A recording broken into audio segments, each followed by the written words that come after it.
Herkese merhaba arkadaşlar. The Long Dark serimize kaldığımız yerden devam ediyoruz. Yani bir saat hatta bir gün geçti, artık sıkıldım bakmaktan, o derece yani.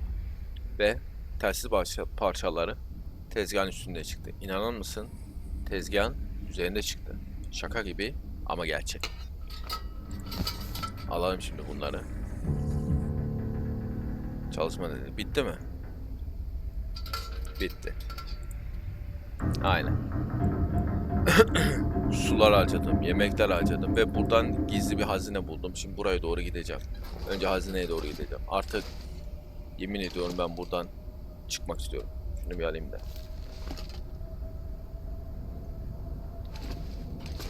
Nereden çıkıyor ya? Onu bile unuttum ya. Ben bunu şey yaptım değil mi? Aynen.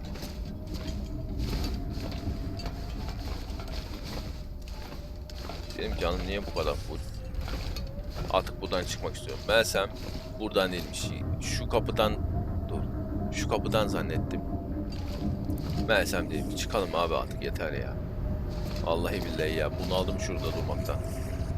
Ayrıl ya. Allah'ını seviyorsan ayrıl şurada. Nasıl bunaldım anlatamam ya. Better check in on that old trapper. Bu ne? Ben burada çıkmam. Ben mümkün değil. O fırtınada hayatta. Şimdi dur. Geçeceksin abi.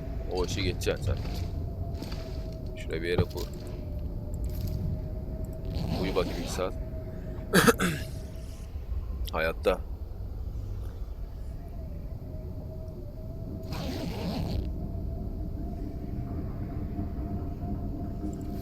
Al bakayım. Bir daha bakalım.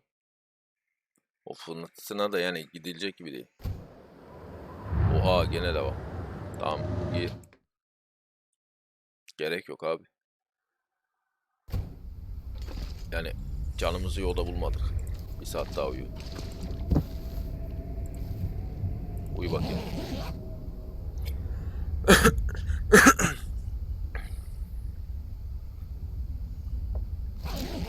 Sanırım dindi ya. Aynen. Bir ses kesildi ama. Aynen öyle. O şeyde hayatta gitmezdim zaten. Kafayı mı yedik abi? Öyle gidelim artık. Ne sular, ne yemekler harcadım var ya. Haddi hesabı yok yani, o derece. Şu burada bu arada ayı vardı, o nerede? Sanırım gitmiştir o ya. Burada bir şey var mı? İçeride kibrit vardı, almayacağım. Burada değil mi? Bir dakika. Buradan gidiliyor mu? Öyle bir yol var mı? Varsa giderim. Var. Dur. Şurada bir zula var. O zulayı da buldum. O zulayı da o odadan buldum bu arada. Arkadaşlar haberiniz olsun. O zula da odadan çıktı. Ne var orada? Kan gibi bir şey var ama. Şu ileride. Bana böyle geldi. Şu fişeği alalım da. Korkuturuz. Kurtu filan. Geyikler var. Sula yakın. Sulayı aldıktan sonra adama gideriz yardım etmeye. Bu arada ben hiç üşümüyorum ha. Bu iyi abi. Nerede? Az daha ileride. Böyle mi gideceğim bu arada? Aynen. Burada.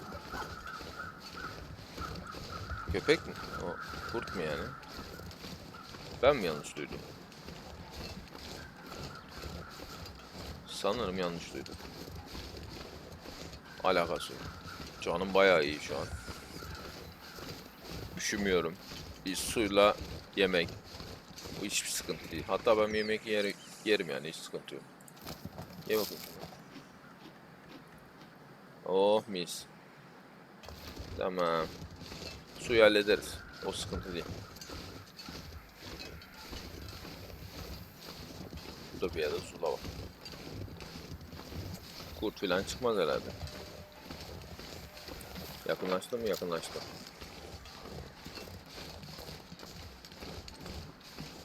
Bakalım belki güzel şeyler var.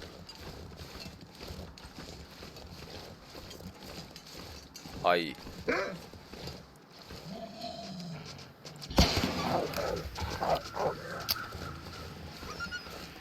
Aa, kaçtı. Şunu şey yapalım da. Burada mı? Evet. Bak şurada kulübe gibi bir yer vardı da. Oo, kaçabiliyor, güzel. Burada. Aynen. Burada bir yerde. Nerede oğlum bu?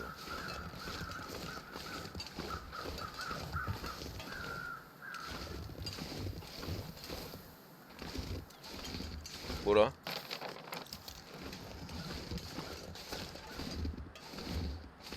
O ne? Hop hop, yavaş. Bu ne abi? Well, well. What do we Baba have here? baba. Yes. Water. Güzel. Buldum sanırım onu. Yes. Aynen. Bu arada su içelim. Suyu bir fullleyelim. Devam. Tamam, yemekte sıkıntı yok. Onda sıkıntı yok. Demek ki vurmasan da oluyor. Direkt sıktım mı oluyor. Güzel. Heh. Gel gel.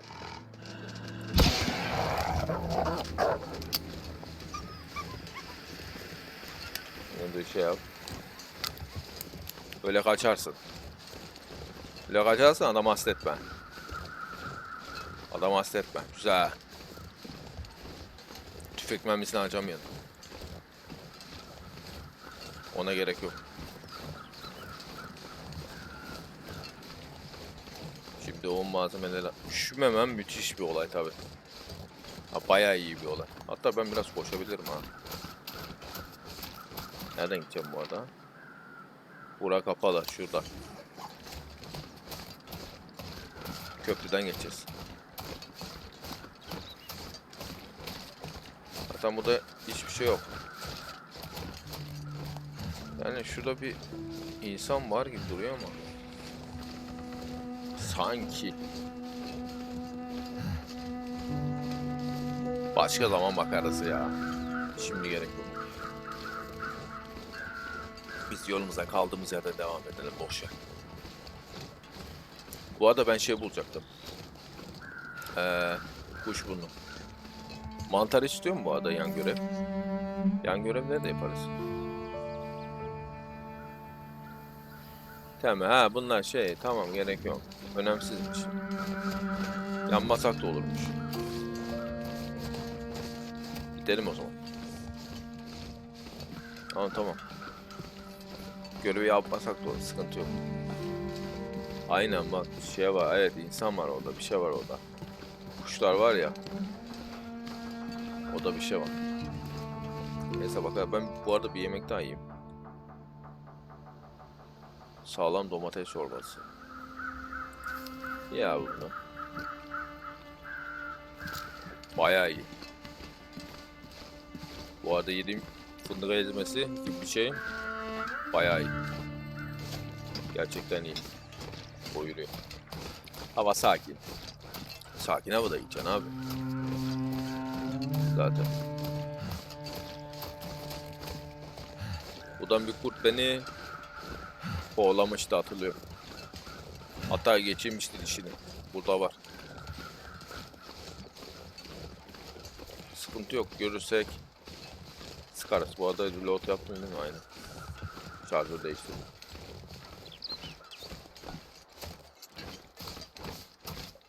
Şu an görünmüyor. Belki de gitmiştir. Bayağı oldu çünkü. Orada ben bayağı uğraştım. Bir gün, 2 gün.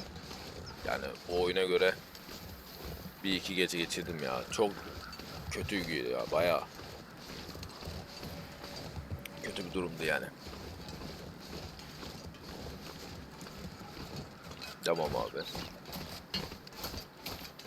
Bir sıkıntımız yok. Koşabildiğimiz kadar koşalım.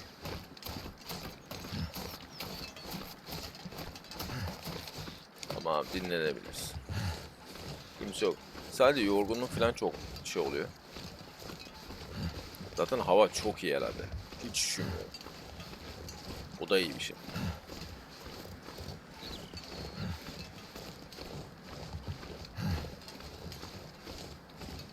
Evet. Ne kadar kaldı yolum ya? Bu yol git bitmez ha. Vallahi bitmez bu yol. Yol uzun abi. Yolumuz uzun. Yakabiliyorum değil mi? Neyse. Sıkıntı olmasın da. Ne kadar şey taşıyabiliyorum bu arada? Bir dakika. 5 kilo fazlalığım şey var. Şeyden sebep. Güzel. O niye oldu öyle bu arada? Onu da öğreneyim abi. İyi beslenmiş. 72 saat boyunca acıkmamayı başardım. Ne diyorsun sen? Vay bak, güzelmiş. O özel 72 saat başardıysak iyiymiş. Bak, ben bunu görmedim mesela. Bir şey al. Bırak. Al. Bırak. Çok önemli bir şey yok. Burayı görmemiştim. Dakika, buraya bodozlama gidiyoruz ama. Neyse, girdik bir kere. Devam. Hadi yavaş gideyim, daha iyi. Hızlı gittim mi daha çok yoruluyor. Hava hafiften bozuyor gibi. Sığınırız bir yere, ne yapalım? O iyiymiş bak. Aç kaldığında şey taşıma olayı fazla. Susuzluk da aynı olur büyük ihtimal. Ama ben susuz bırakmıştım bir ara. Bilmiyorduk ki. Bayağı sakin sakin gidiyorum abi. Ayı da gelmiyor. Ne kadar güzel. Bu arada bir şey unuttuk anasını. Bizim karının görevini. Bunu yapıyoruz şu an. Bu da ev vardı. Aynen, buraya girmiştik. Burada da ufak bir maceramız geçti. Güzel. Nerede lan bu kurtlar? Çok sakin gidiyoruz ha. Bayağı iyi. Gidebiliriz herhalde. Ne kadar kaldı bu arada? Bu dağdan girsem olur. Şuradan herhalde. Aha da derken kurt çıktı. Ben şimdi buradan sağdan gideceğim. Görünmezsem. İyi de. Görünürsek bir tane daha harcayacağız, yapacak. Çünkü de bunlar harca en sonunda bitecek bu. Bana doğru geliyor ya. Yetişir mi? Sağdan. Gördün mü? Vallahi gördü.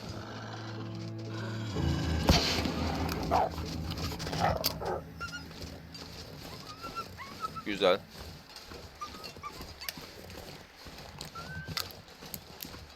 Güzel. Gene acıdı. Allah'ım gördü beni. Ya ne görüyorsun ya?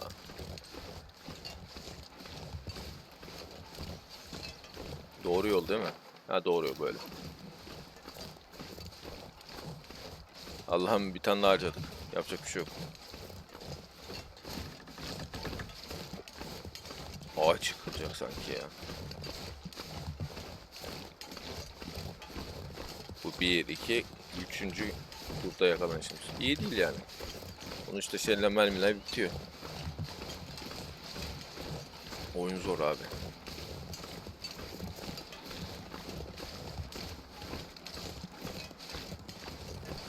Ya bunda hayatta kalmak sıkıntı.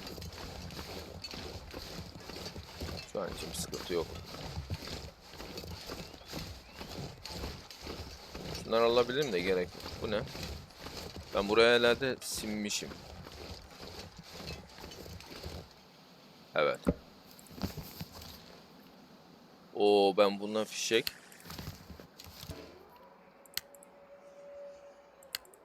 Alırım fişekleri.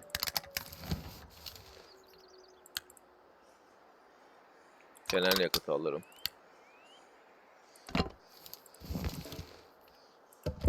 Bunu da alırım. Kendi şeylerimi geri alıyorum ya. Olaya bak. Güzel. Ne kadar ağırlık oldu? 32. Sıkıntı yok. Devam. Kendi malzemelerimi geri aldım. O da iyi. Mükemmel zamanlama. Neredeyiz? Sağdan. Tepeye mi tırmanacağım?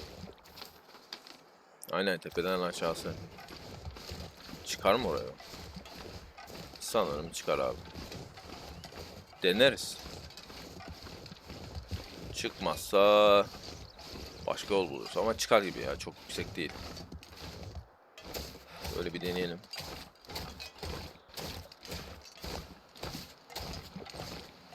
Çıkıyor. Tamam. Bundan sonrası kolay zaten. Şöylemesine. Şunun arkasından ilerleyeceğiz. Fişekleri bulmam da ayetten çok zor oldu. Bak, orada bir şey var. Yani fişekleri bulmam da ayrı bir güzel oldu. Yalan yok. Bayağı kurt gelene kadar rahat.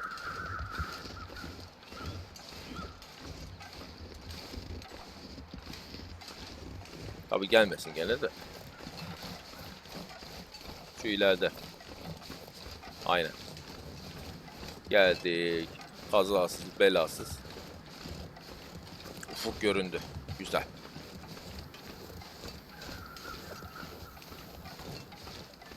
Pek ayıya da rastlamadık. Ben bu arada buraya girmedim ha. Hatırladım sanki de. Bakayım. Bunları alırım ben. Tamam. Lazım. Ama adamlar Allah var. Güzel bir mekan yapmışlar ha. Ortada. Geldim bak. Biraz yorgunum ama. Evet. Tamam, bu kadar. Konuşalım bakalım şimdi. Her şey hazır. Aha. Ölmedi değil mi?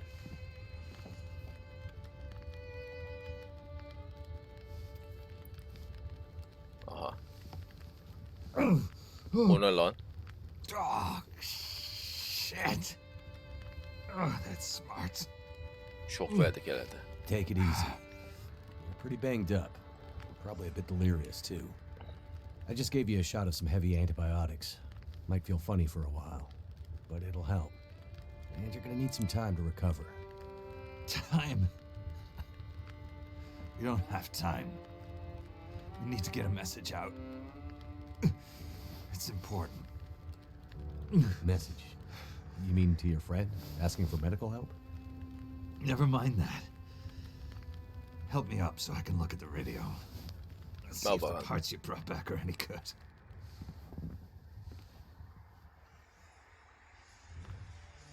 Onları bulmak ne kadar zordu biliyor musun?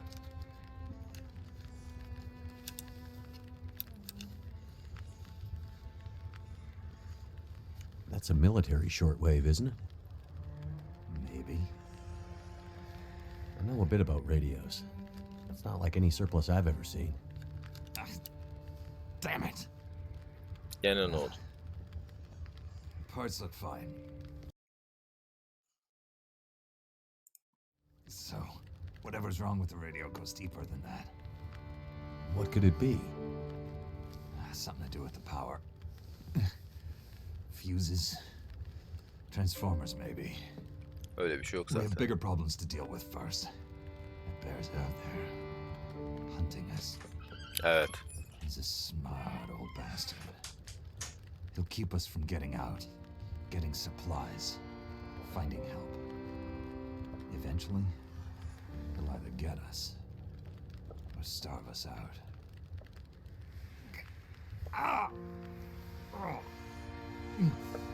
I gotta lay down. Help me back to the bed. Yat bakalım.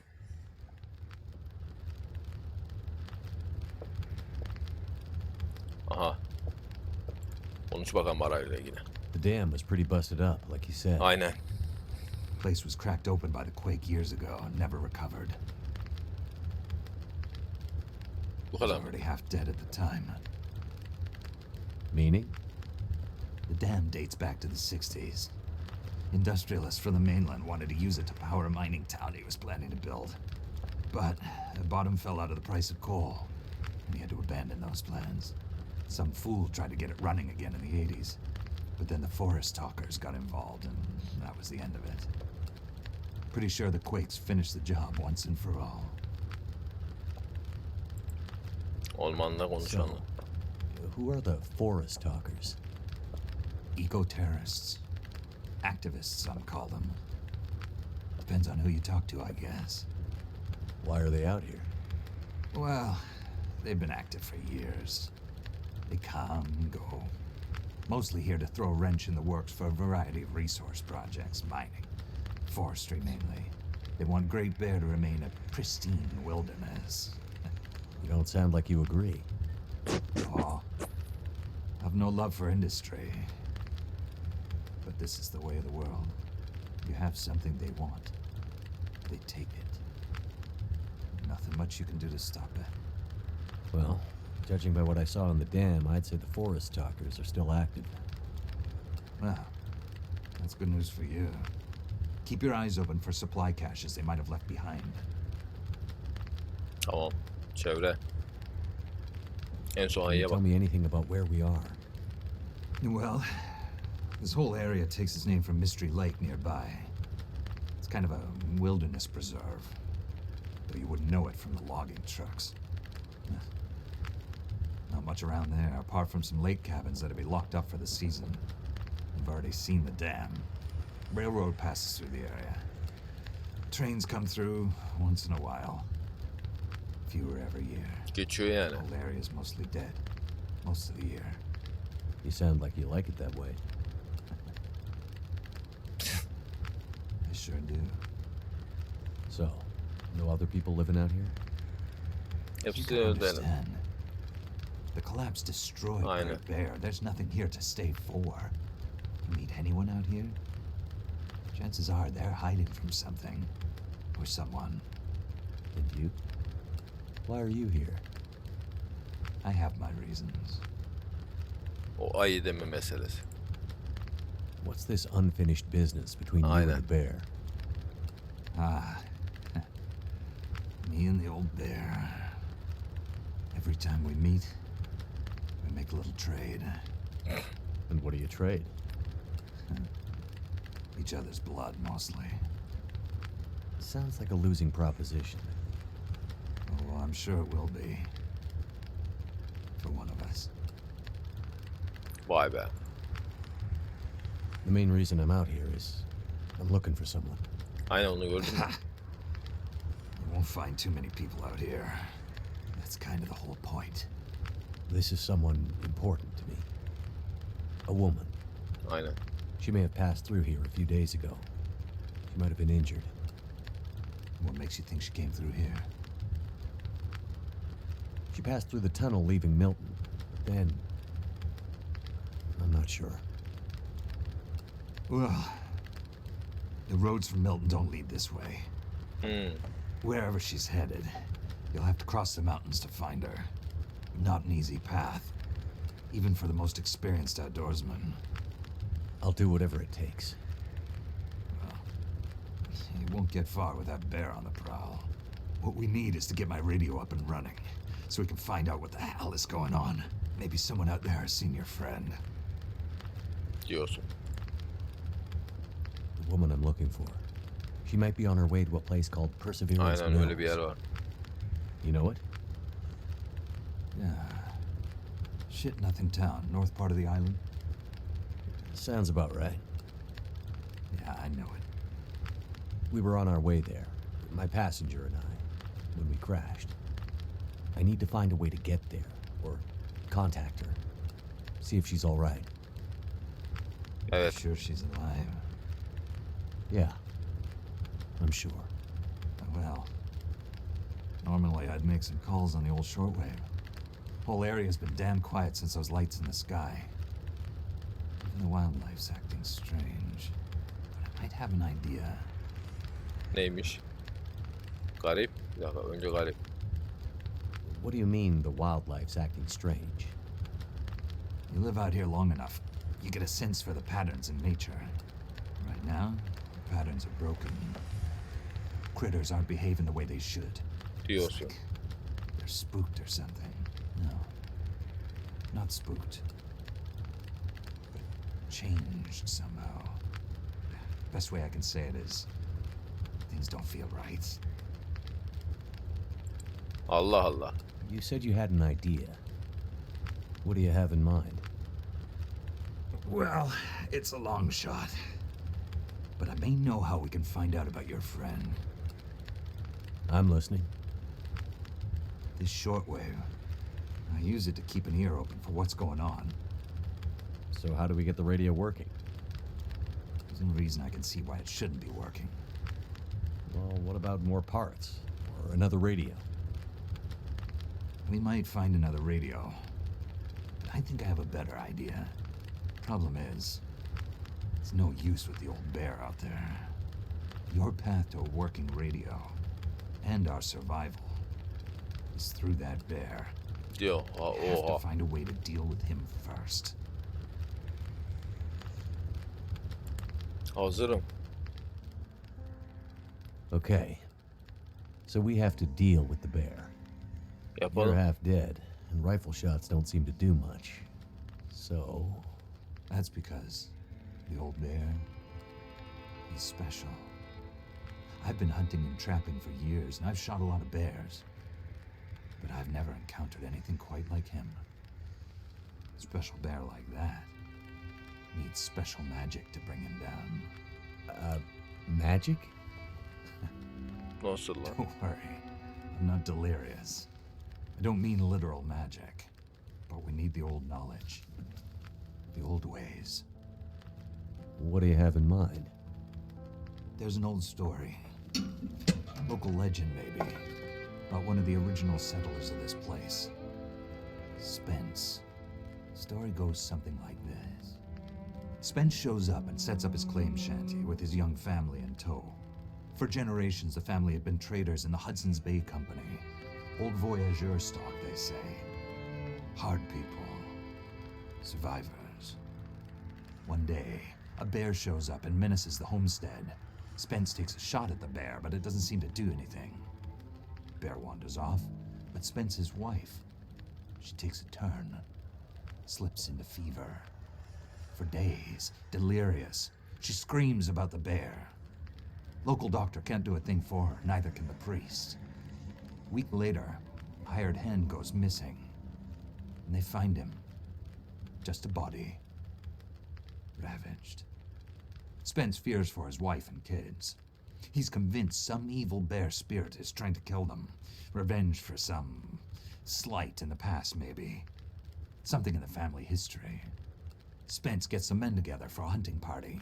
They go out into the muskeg and track something big for days. Eventually corner it. Ah, it's a big son of a bitch. Biggest bear they'd ever seen. Man killer. Story goes, they empty their rifles into the bear and it just walks away. Like it's made of stone. They call it the demon bear after that. Wife's dying now. Spence believes the bear's evil spirit is killing her, eating her soul. He can't get anyone to join him on another hunting party. They know rifles don't work. So he forges a spear. like a boar spear, but bigger. From some old Hudson's Bay trapper's wisdom, apparently. He goes out into the muskeg, disappears for days, and then one morning, the wife's fever breaks.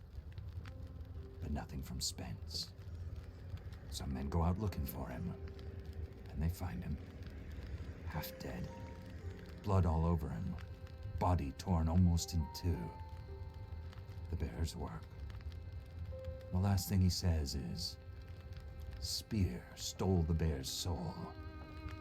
My wife is now free." İlginç hikaye. And then he's gone. Gerçekten ilginç hikaye. So, did he kill the bear? Nobody knows. Never found a carcass. They buried Spence, took the spear back and hung it over the mantelpiece in the Spence homestead. Never saw that bear, or any other, again. Years later, after the Spence family faded to obscurity, wealthy land baron bought the spear to hang in his hunting lodge. Just so he could tell that story, I imagine. So, do you believe it? The story of the demon bear and the spear stealing its soul? What? No, of course not. I might spend all my time alone in the wilderness, but I'm not crazy. But the old stories sometimes have truths hidden in them. Spence might have been superstitious, but he had the right idea. Mızrak. 10 inches of cold, hard steel might do what a bullet can't. I'm convinced. A spear's the way to kill that bear. And you need to get Spence's bear-killing spear if we're gonna survive the winter. Yuh. The old hunting lodge is still there. A couple of days' journey south. Follow the tracks the other way, through the muskeg. Birkaç günlük mesela. You'll find it. If the spear's there, get it. It might be our best hope. And the radio? You deal with the bear, and let me worry about the radio. Now, let me rest. 2-3 günlük yol mu? Ne Good luck kadar out güzel. there. Watch out for our demon. Dikkat ederim. Dikkat ederim. Öyle kolaydı zaten. Evet. Mızrağı bul. Hı. Bu ne? Hata. Nerede? Nasıl birkaç gün lan? Yakın. Bir dakika, buradan içeri gireceğim. Ha. Buradan içeri gireceğim, oradan da başka yere gideceğim. Sanırım o öyle. Hop. Şöyle güzelce ne bırakalım. Evet arkadaşlar, bunu son 2 bölümde yapacağız ama benim şeyim düştü mü adam, verdim mi? Yok, düşmemiş. Bunu son 2 bölüm yapalım. O yüzden şimdilik bu bölüm bu kadar arkadaşlar. Kendinize çok iyi bakın. Hoşça kalın. Büyük ayıyı öldürmek için mızrağı bulmaya gidiyoruz. Hoşça kalın. Hadi eyvallah.